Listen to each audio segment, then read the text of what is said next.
Sejam bem-vindos ao audioconferência para discutir os resultados do Banco Santander Brasil. Presentes conosco estão o Sr. Ángel Santo Domingo, vice-presidente executivo e CFO, e o Sr. André Parisi, head de RI. Agora eu passo a palavra para o Sr. André Parisi. O senhor pode prosseguir. Bom dia a todos. É um prazer para mim dar-lhes as boas-vindas à audioconferência do Santander Brasil referente aos resultados do terceiro trimestre de 2019. Mais uma vez, entregamos mais um conjunto de números sólidos que serão apresentados em mais detalhes pelo nosso CFO, Sr. Ángel Santo Domingo, para quem eu passo a palavra agora. Obrigado, André, e bom dia a todos. Muito obrigado pela sua participação essa manhã para falarmos sobre mais uma série de resultados do Santander Brasil.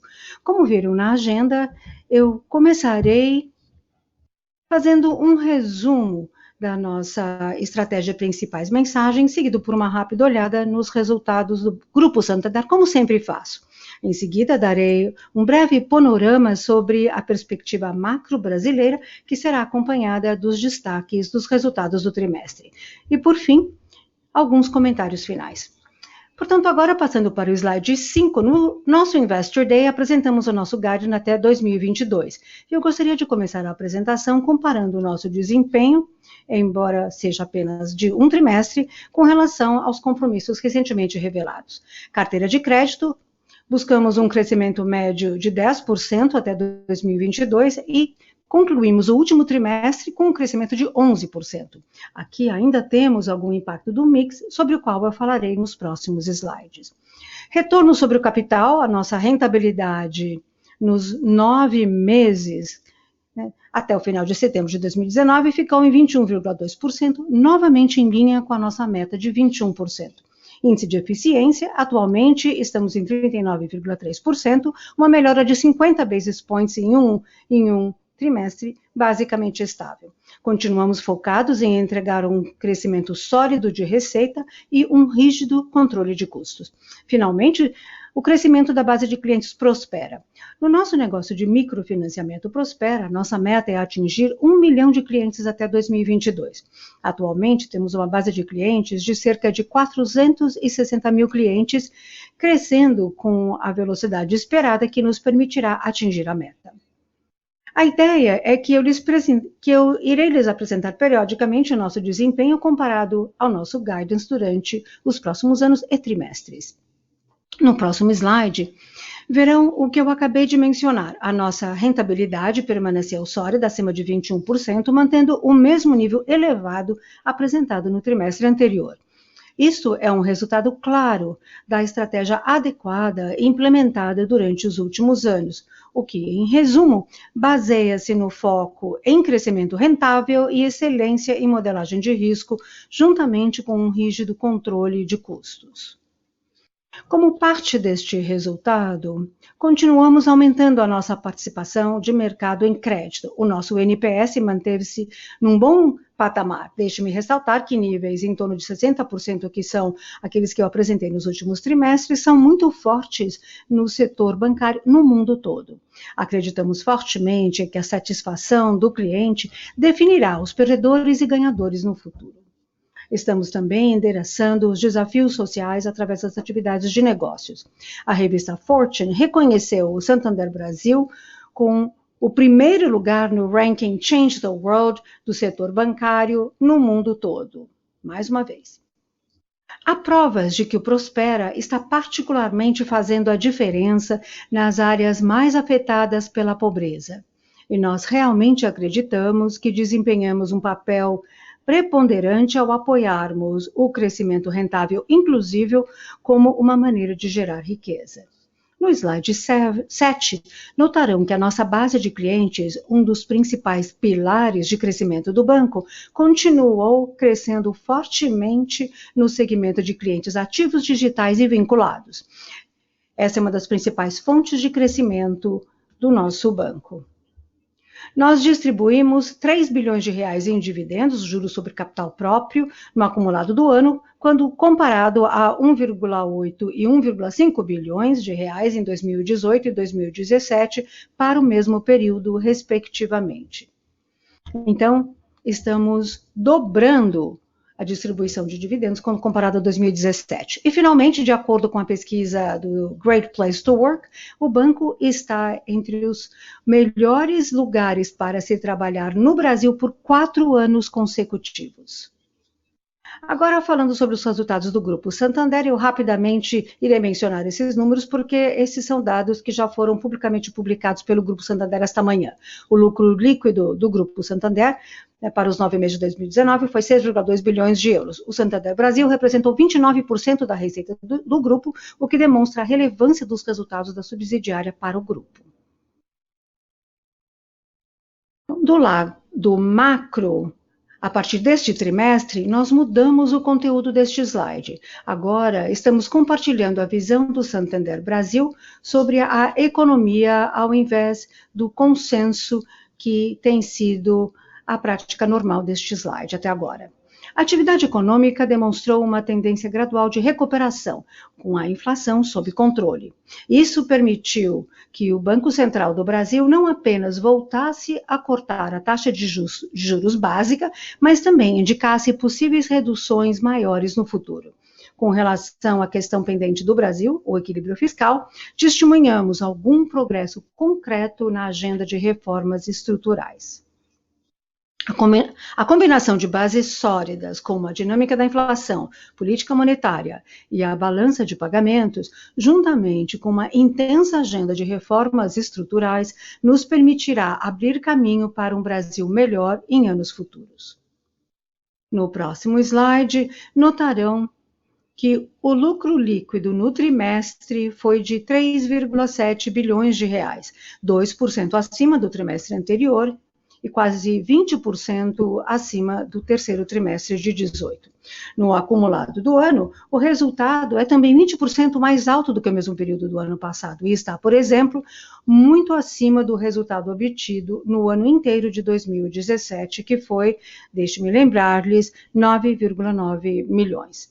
Essa dinâmica foi apoiada por um desempenho favorável em diferentes pilares, incluindo o crescimento da base de clientes, ampliação da carteira de crédito, modelagem de risco precisa e custos controlados.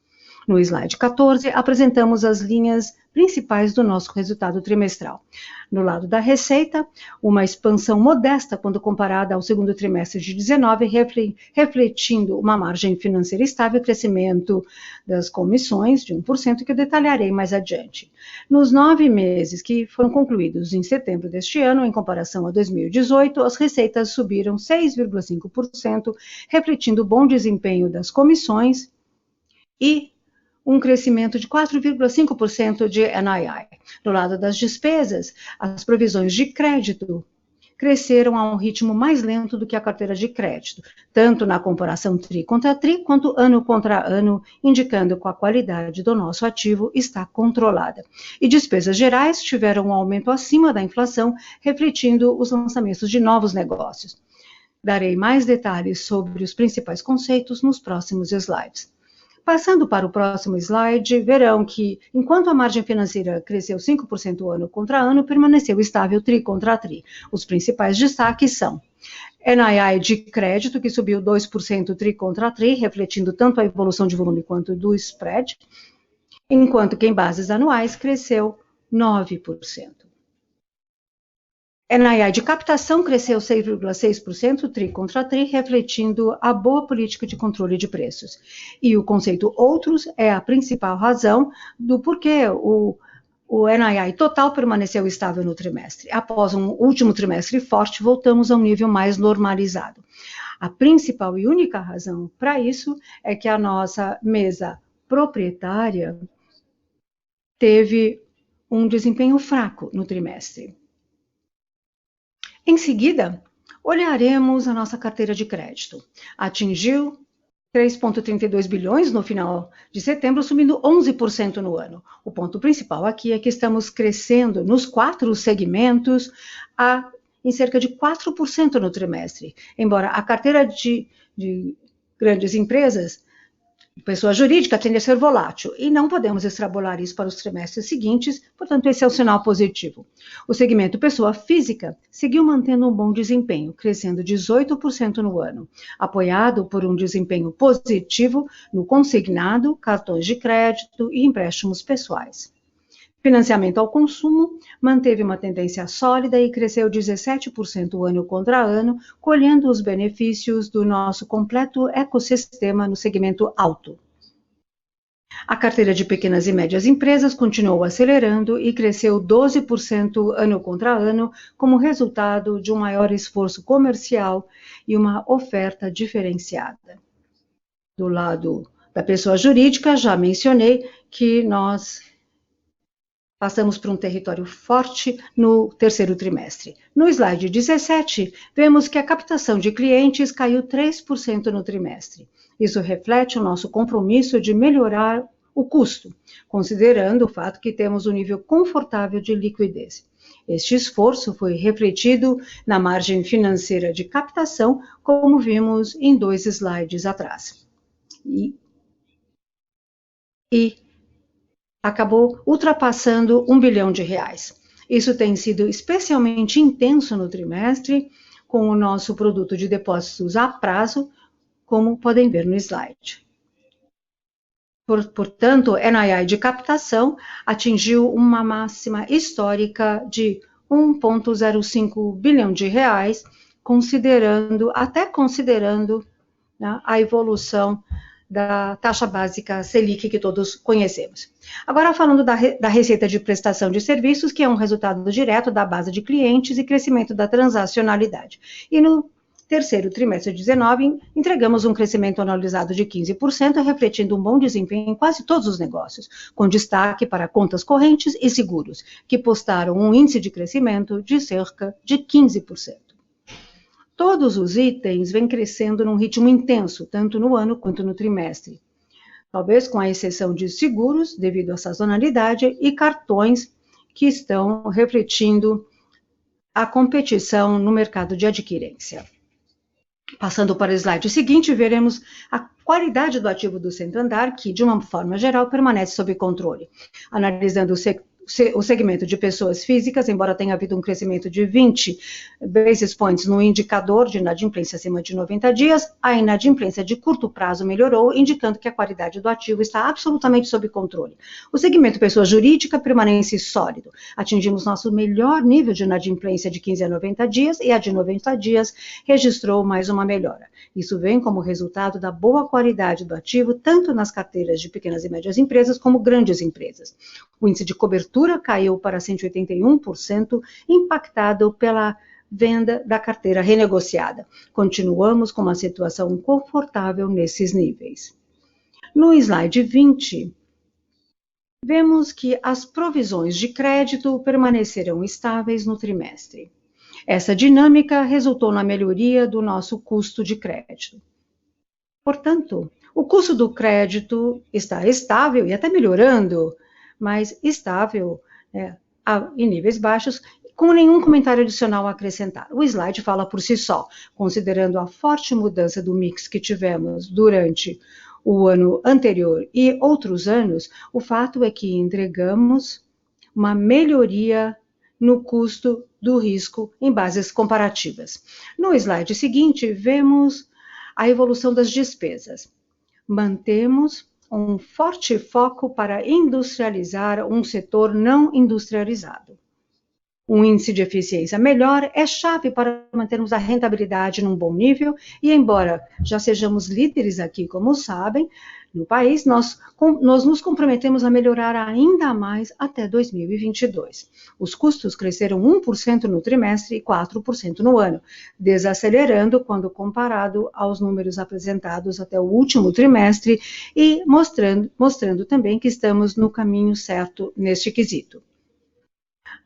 Aqui vemos crescimento acima da inflação, explicado principalmente por investimento em novas plataformas que anunciamos recentemente. Despesas com o pessoal mostraram uma pequena evolução, refletindo o nosso foco no controle de custos. Agora, passando para os indicadores, no slide seguinte, eles mostram uma boa evolução nos primeiros 9 meses quando comparado a um ano atrás. Eficiência está 50 basis points melhor, e eu diria basicamente estável no trimestre, e o índice de recorrência está 410 BPS mais alto, ultrapassando os 90% pela primeira vez. Ou seja, é um número alto histórico, ultrapassando o nível de 90%. E como eu já mencionei, com o retorno sobre o patrimônio, tivemos um aumento de 180% no retorno sobre o capital. Agora, passando para capital e liquidez, continuamos a ter números confortáveis. A nossa captação atingiu um índice loan to deposit de 97%. E ao final de setembro, o nosso índice de Basileia chegou a 16%, um pouco acima de 16%, com um CET1 estável de 14%.